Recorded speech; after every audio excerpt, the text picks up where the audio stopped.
დღეს დავით აბაშიძის სახელობის სტადიონზე გაიმართა ამხანაგური მატჩი საფეხბურთო კლუბ ზესტაფონსა და ზესტაფონის ფანებს შორის. მატჩი სეზონის ბოლოს განტვირთვას და ასევე ფეხბურთელებსა და ფანებს შორის კიდევ უფრო დაახლოებას უკავშირდებოდა. ფეხბურთელების დიდი დანდობის მიუხედავად, მაინც დიდი ანგარიში დაფიქსირდა, რა თქმა უნდა, ფეხბურთელების სასარგებლოდ. ანგარიშით 10-4. გულშემატკი ვარ და გუნდის მომზადების დონე ჯერჯერობით ამ ეტაპზე რა ვიცი არ ძალიან მინდა სუბუქად და დელიკატურად თქვა, მაგრამ ვერ უძლებს ვერანაირ კრიტიკას. ფაქტია, რომ სამწვრთნელო შტაბს გუნდის ხელმძღვანელობას ბევრი სამუშაო გამსაკითხი. ძალიან მიუხედავად ფანების ფეხბურთის თამაშით დაკავების და სტადიონს ყიჟინა არ მოჰკლებია.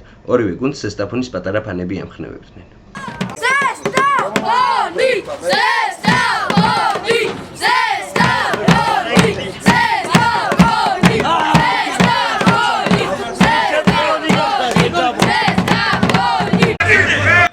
ზესტაფონში იმედოვნებენ, რომ ასეთი მატჩები ხშირად გაიმართება, რაც ხელს შეუწყობს ფანებისა და ფეხბურთელების კიდევ უფრო დამეგობრებას.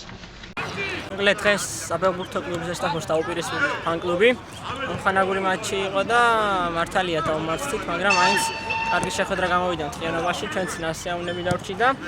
გვეხმარება ესეთი შეხვედრები, რომ უფრო დაუახლოვდეთ ჩვენ საყვარელ ფეხბურთელებს და მედია გაგრძელდება და მომავალში კიდე შედგება ესეთი მატჩი.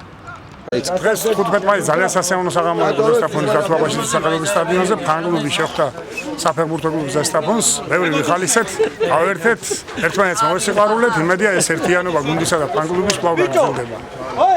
მატჩის დასასრულს ბოლო გოლი ფანებმა გაიტანეს, რის შემდეგაც მოედანზე მესამე ტაიმი გაგრძელდა. ფან-კლუბმა ჩვეულის სიმღერით გააგრძელა დღევანდელი დღის რეიმი.